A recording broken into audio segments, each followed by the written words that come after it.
Yat bene. Good morning, my relatives. This is Mark Charles. It is Thursday morning, March 23rd. Sitting here with my second cup of coffee. And I am thrilled because this morning, over my second cup of coffee, I'm going to have a conversation with Sarah Augustine. I have known Sarah Augustine for a number of years. I've had the absolute honor of writing the foreword for her previous book, The Land Is Not Empty. And she is doing some tremendous work regarding not just writing and educating about the doctrine of discovery, but doing very proactive work to dismantle it. And we're going to talk about the work she's doing, the writing that she's doing, and have a really good conversation. And after this is over, we're going to jump over to my Patreon. And on my Patreon site, we're going to do a more in-depth Q&A where people who are on the Q&A with us can ask questions of Sarah directly. So, but before I begin, let me just do as I always do, which is acknowledge I'm speaking to you from what's now called Washington, D.C. These are the traditional lands of the Piscataway. And I want to honor the Piscataway as the hosts of the lands where I'm living. I want to thank the Piscataway for their stewardship of these lands. And I want to just state how humbled I am to be living on these lands today. So before we go any further, let me bring Sarah on and welcome her into my second cup of coffee. So Sarah, Yat Bina, it's so good to see you. Thank you for joining early from Washington State this morning. So good to see you. It's a pleasure to be here. And I'll also, just like you, Mark, just share that I am on the homelands of the Confederated Bands and Tribes of the Yakama Nation, the Yakama Indian Reservation. And I'm here living as a neighbor and as a guest on these lands, and so very grateful to be living here in this beautiful place, unceded territory that has never been out of the direct stewardship of the Yakama people.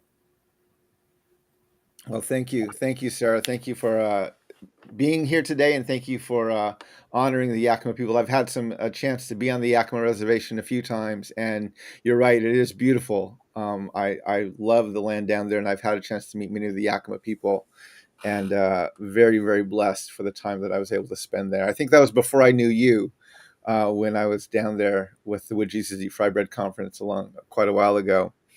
But there is so much to talk about. I realized it's been a year, I think, since you were a guest on my second cup of coffee with me. And it was right after your book came out, a book that I still recommend very highly wherever I go. The Land Is Not Empty. And you wrote this book, and I know it's been doing fairly well. You've been, as I even looked at your bio preparing for this interview, you're doing a lot more stuff than you were even a few years ago. You're very engaged in some conversations. You were just on a forum with ASU about a couple weeks ago. You're doing some tremendous work with your coalition to dismantle the doctrine of discovery, and you're writing a second book. So I would love to discuss all of these things, but is there any way you want to more specifically introduce yourself before we go into this conversation? Yeah, well, thank you, Mark. Yes, I mean, I think it's a little bit confusing because I'm a native lady living off my own place. So while I live in the Yakama lands, I'm actually a Tewa woman. So from the territory that's now called Northern New Mexico, so the Tewa lands. And so I have a little bit of a strange path there, as many of us do in our diaspora of our current society that we are all enmeshed in. And so I'm living here in the North Country and thinking of and longing of my own home territory down south. So yeah. Well, first I have to ask, how is the Land Is Not Empty doing? Like, how are sales? How is the dialogue? You were hoping to start with that book. It's now been out for a couple years, I think, or a little over a year. But how has it been going? Are you pleased with what you're seeing with the Land Is Not Empty? Yeah, thanks for asking. So I one of the things I guess I will say about that is that the reason I wrote the book in the first place is because I would go all over the country and the world and talk about the doctrine of discovery and the movement for the rights of Indigenous people. And and it felt like I was saying the 101 every time. It's like giving the introduction to the topic over and over. And I wanted to move beyond the 101. So I thought, I'm gonna write this book, and it's gonna be a good tool to organize people. And I think that's been true. I do believe in in the circles that I am in, it has moved the conversation forward. And I've seen a lot of just more receptivity to dialogue and deeper conversation as a result of that. Yeah. So in our coalition, our purpose is to actually dismantle the doctrine of discovery in the culture and also in the law which creates the rules of reality for Indigenous peoples in this country, those rules being to remove Indigenous peoples from their lands. Continuous rules since the writing of the Constitution to remove Indigenous peoples from their lands. So in the coalition, we're doing a lot of work organizing Christians to dismantle at the cultural level, within the church, and also within our country and the legal system. And so I think the book has been really helpful for that. I'll be honest with you though, Mark, I get tired. I'm on the road a lot of the time. I know you are too. And so I'm a little bit like, oh, my spirit is willing, but my body wants to go on vacation. So yeah, I spent a lot of time doing that. And so I've been felt really blessed, and I'm so thankful for the receptivity of the church to hear this message. And I do think that there have been, the circles that I came out of a Mennonite by tradition. And so I believe there's been quite an opening in the Mennonite context, and also have been invited into deeper relationship, and working in Episcopal circles as well, and in Methodist circles, and in other mainlines. So that has felt really good too. Thank you for asking. Yeah, well, everywhere I go, I travel with a few books besides my own. I always bring a few books to show people about other works and other authors that are engaging in these topics. And your book is one of the books that travels with me regularly. Like, I take it with me, I endorse it, and I share it with almost every audience I speak to. And there's always a bunch of people who will come up and take a picture of your book because they want to buy it and make sure they don't get the title wrong or something. So yeah, it's been a great tool for me, even as I am out traveling and trying to show people, hey, there's a lot of people doing this work and engaging in this conversation, and your book is always very well received. So I'm so grateful that you wrote it. And I'm also very honored to tell people I was asked to write the foreword for this book, and I wholeheartely endorse it. So it's good to hear that it allows you to go deeper with your audiences that you were craving to do. You're also, one of the more prominent things in your bio right now is that you are both the founder and the director of the Coalition to Dismantling the Doctrine of Discovery. Mm-hmm. And I know that you're very involved with that work, and that you're getting inserted into a lot of conversations. You were just at a forum or a conference at ASU a few weeks ago regarding the 200th anniversary of Johnson v. McIntosh. And so, yeah, I'm curious, tell us a little bit more about this coalition and the work you're doing there, and what is the vision and the goal of that organization? You bet. So the Coalition to Dismantle the Doctrine of Discovery was established in 2014, and it was really sort of a bossy Native lady, me, and a couple of friends trying to figure out how we could move the conversation beyond the symbolic. How do we get beyond just a symbolic conversation where, when we say we're standing in solidarity, we mean that in a symbolic way? How do we actually put our bodies and our lives side by side with Native communities and Indigenous communities around the world that are facing structural violence today in the United States and around the world for the purpose of resource extraction? So resource extraction has been our focus. Yeah. And that is to say, for minerals, and also oil and gas, uranium, even hydropower, all of those resources, I shouldn't say all, but often resources are extracted in indigenous communities, and has deep and profound impacts, often profound health impacts on indigenous communities. So that's how we got started. And what we do is we work within the church to call on the church as the beneficiaries of the doctrine of discovery to get engaged in dismantling it. And we really work on two levels. We have work that we do in the culture. We do educational materials and training, but also we produced a documentary and a play that's toured the United States and Canada that's called We Own This Now, a board game. We have a group working on a playlist. So we're doing music too. So across the culture. And then in the structural work, we work directly with indigenous communities who are in the struggle now, supporting them and resourcing them, and also just standing side by side in those indigenous people's struggles. So we've worked with folks in the Mayan context in the Yucatan Peninsula in Mexico, also with the Stronghold Apache at Oak Flat, with the Dakota people and their land recovery project. Let's see, we've also worked with the Wayana people, which is in the area that I've worked in for many years, in the northern area of South America, the Mosquito people in Honduras and Nicaragua. And so that work is really addressing laws and policies that are endangering indigenous people. Yeah.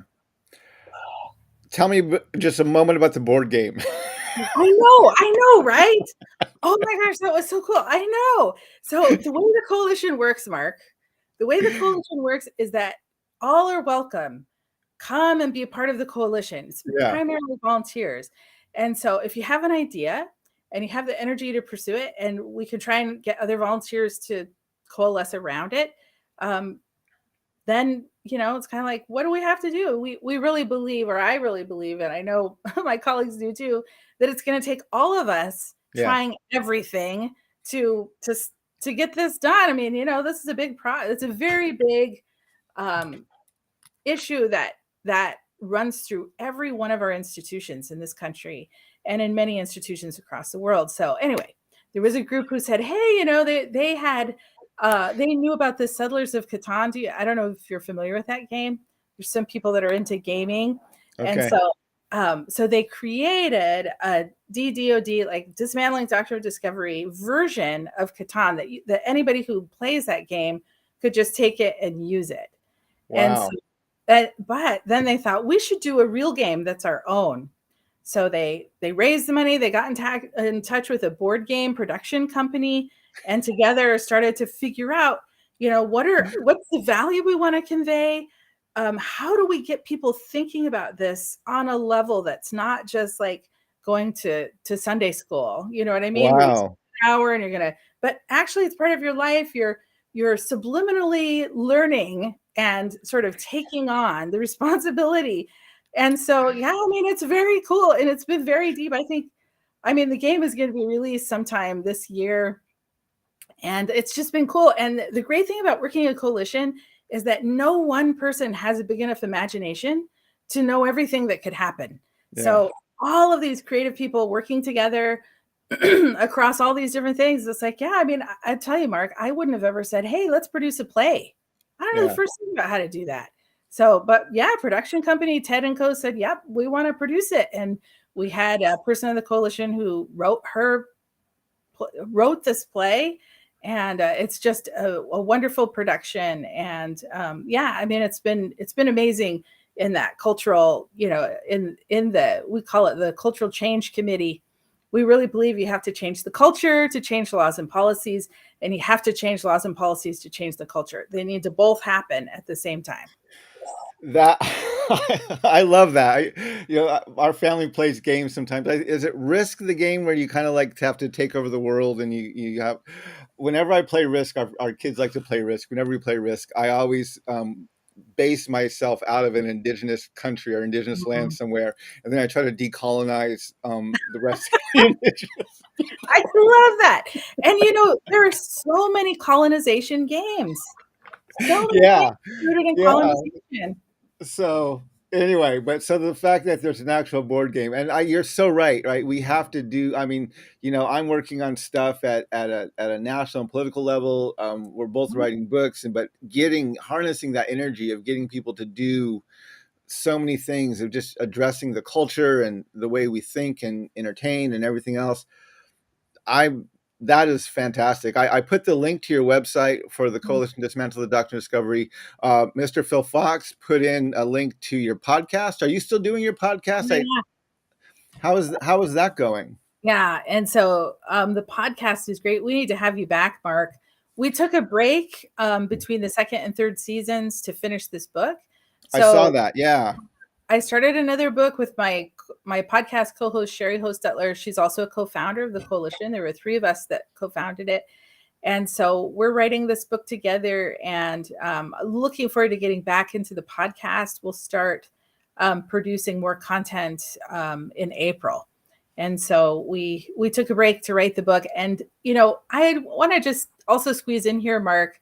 I really feel like the book that you wrote made way for my book, certainly, and is sort of like the platform for some of this work. And I so appreciate that. And it's been just such a pleasure to get to learn from you and to watch the ways that you operate. And I'm so thankful for that book. And I named that book everywhere I go to, and often people have read that one first. I mean, that's usually kind of the order in which it goes. So yeah, I appreciate it.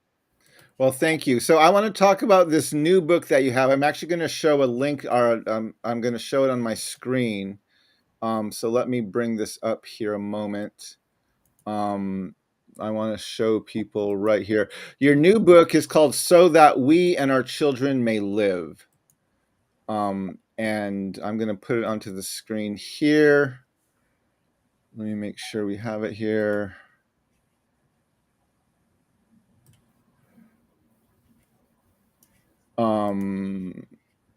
Okay, there it is. So That We and Our Children May Live. And tell me about this book. I'd love to hear about. I love the title.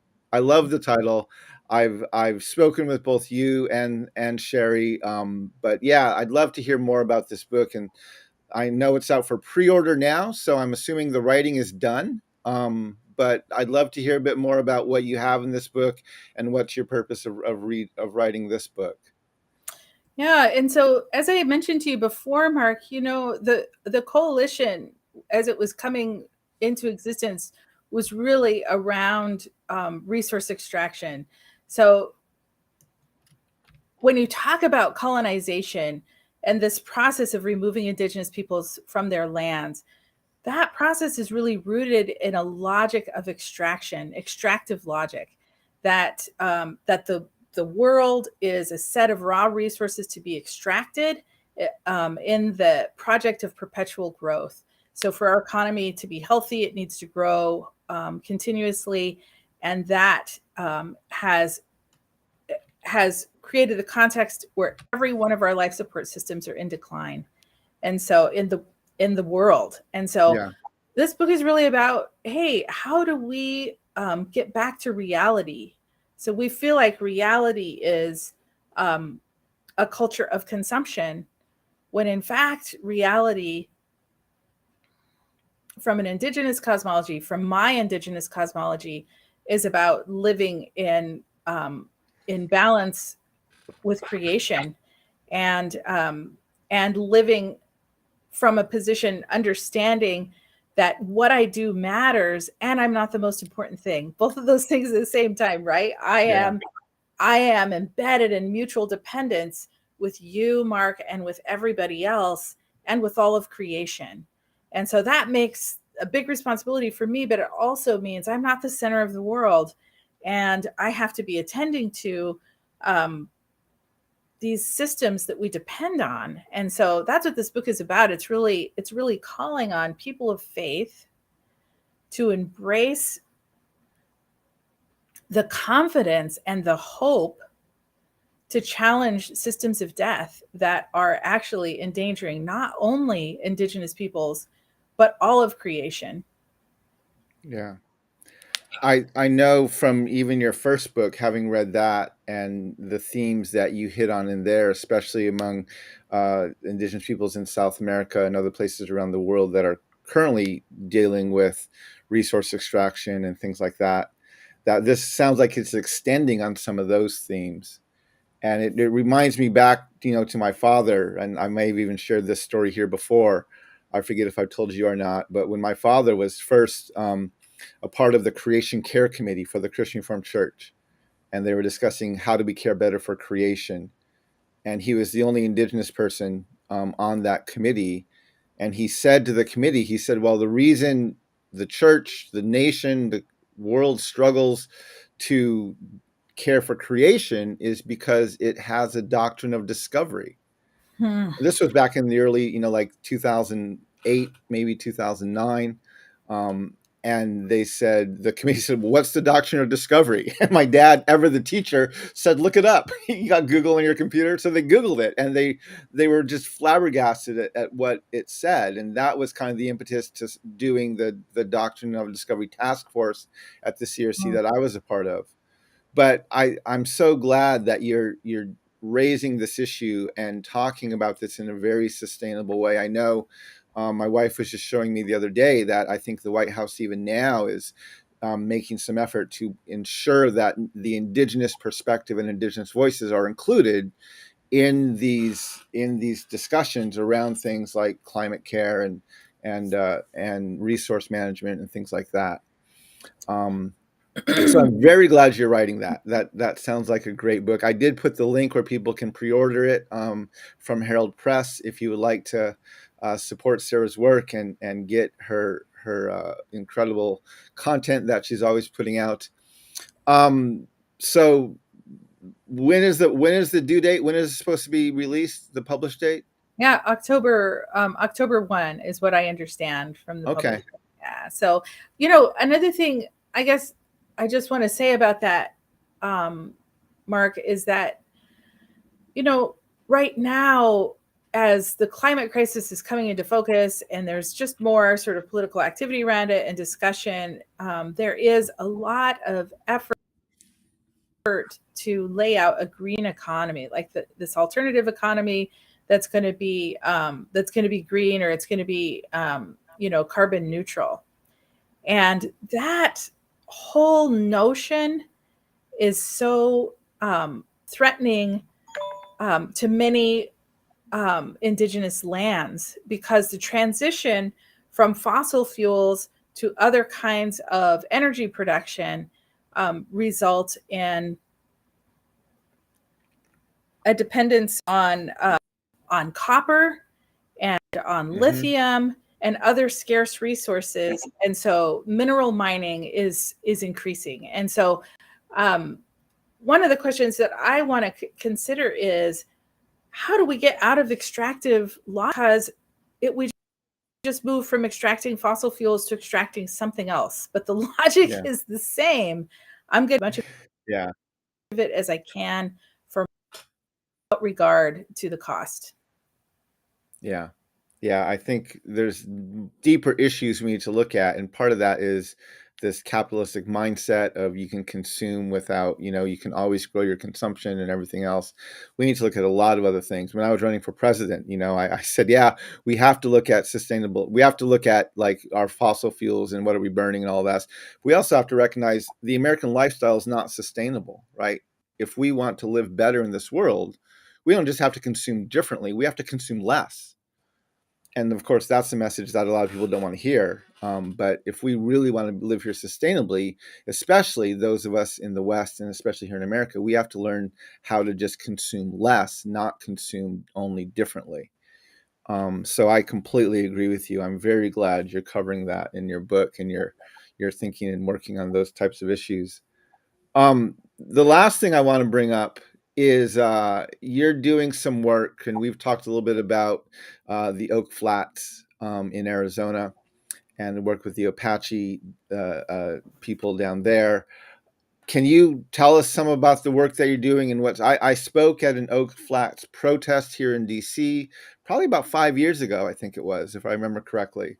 But I know that legal struggle has been ongoing. I've been following it in the news a little bit. But if you can, you've been very invested in this, and could you bring us up to speed and what's been going on, and what are you and the coalition you're a part of working on right now? You bet. So the recent hearing of the Oak Flat case, this is in appellate court in the 9th District of California.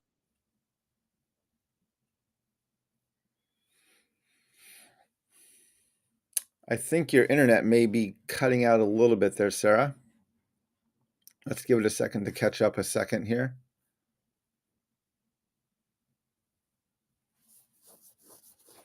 Sarah's internet may have gone out for a minute. I'm going to give it just a second to see if she's able to get back on.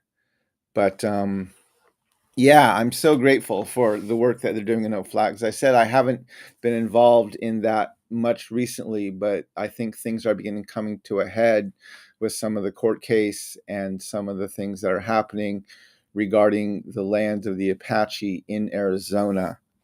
I don't want to go into detail on that because I don't have all the details right in front of me, but that's definitely something that we can hopefully hear more from Sarah. She may be coming back on right now. It looks like she got disconnected there for a moment. But this will be a good time to remind people, if you would like to join Sarah and I, after this is over, Sarah and I are going to go over to my Patreon site. And on my Patreon, we are going to do a Q&A there as part of my Ask Questions tier of my Patreon. And so if you would like to join Sarah and I for a Q&A on Patreon right after this live stream ends, I'm going to put the link for that here in the chat section, and we shall see. So you can join us there, and that will happen in just a few minutes after this ends. And it looks like Sarah's internet's back up, and she's here again. Sarah, you're back. Thank you. Can you hear me okay, Sarah? Yeah, I'm good. Are you able to? Yes, I can. Great. So we were just going into talking about so Oak sorry. Flat. So our coalition has participated in actions across the country, even as far away as Scotland, where we have supporters in Scotland who have been participating in actions and walks, runs, vigils, and marches in support of Oak Flat, as their case has been heard by the Ninth Circuit Court of Appeals in Pasadena on Tuesday. And so they've already, a panel of judges heard that case previously. So this was an en banc hearing. So all the judges of the Ninth Circuit have taken up the case, and we are prayerfully hopeful that they will serve the treaty rights and also the access rights of the San Carlos Apache to Oak Flat. Quick thing for your viewers, you may not know that Resolution Copper intends to absolutely decimate Oak Flat, just remove the mountain, and there will be a crater. It's an open pit mine that will be 10 stories deep and a mile wide. So in this sacred place, that will be replaced by an open pit. So they're talking about it taking billions of gallons of groundwater. I'm going to look here to see how many billions of gallons. 2,153,226,000 kilowatt hours would need to be produced carbon to get the water to the mine site, and it's going to take over 3 billion from the Colorado River. And so just to get the ore to the surface. This is in the Herald desert, and you know who's the Colorado River. A lot of municipalities, including Phoenix and Tucson. And so consuming 3 billion gallons of water just to get the ore to the surface. It's amazing what they're proposing. Yeah. And I know my nation, the Navajo Nation, has a case before the Supreme Court this week. They were arguing this week regarding treaty rights and our nation's access, our Navajo Nation's access to the Colorado River, which goes back to a treaty even before Lincoln, I think, to a 1940 or an 1840 treaty, stating that we have rights to those lands or to that water as well. So yeah, I mean, I'm so glad to get this update from you. And where can people go to help or to be a part of this or even to learn more? Where's the best resource that they can turn to get more information about Oak Flats? You can come to our webpage or our Facebook page, or to the Strong Facebook page. They update that and they have streams there frequently. One thing that we can do as Christians, it's really important, is we can write to the editor, stand. We can talk our own communities and call on the powers of our nation and decision makers to observe the treaty rights of the San Carlos Apache and to observe.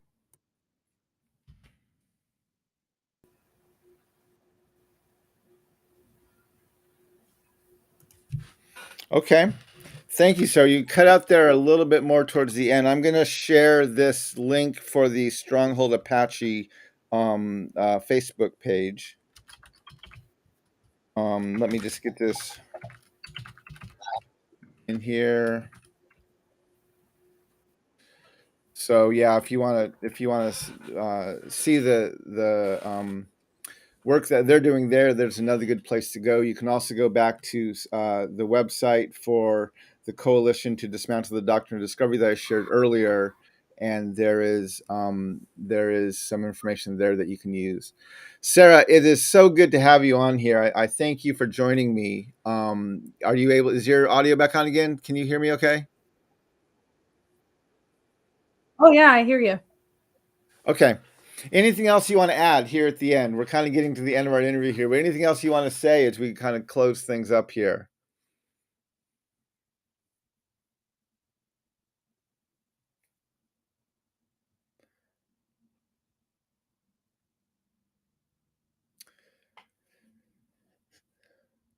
Unfortunately, I think Sarah's internet is going up and down a little bit.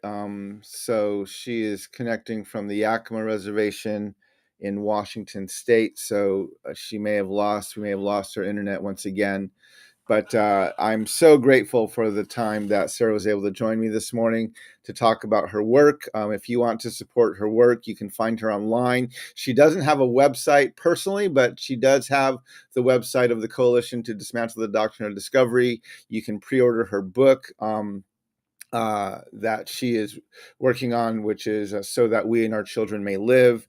And you can follow her and her work on Facebook through the Coalition to Dismantle the Doctrine of Discovery. But I want to thank everyone for being here. I'm grateful that Sarah just texted me and said that her internet's down and she wasn't able to come back onto this call. But I'm so grateful that she was able to join me. We had a fairly good conversation here before her internet cut out a little bit.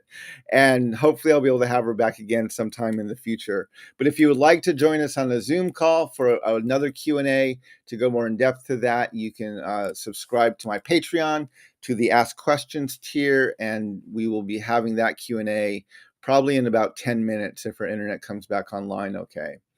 But anyway, my relatives, thank you for joining me today. I hope that your second cup of coffee was as good as mine was. And I'm grateful for people like Sarah, who not only are doing tremendous work, but are actually working very hard to help us and our nation to walk in beauty. And it's my prayer that we may all learn how to walk in this beauty together. And hakone.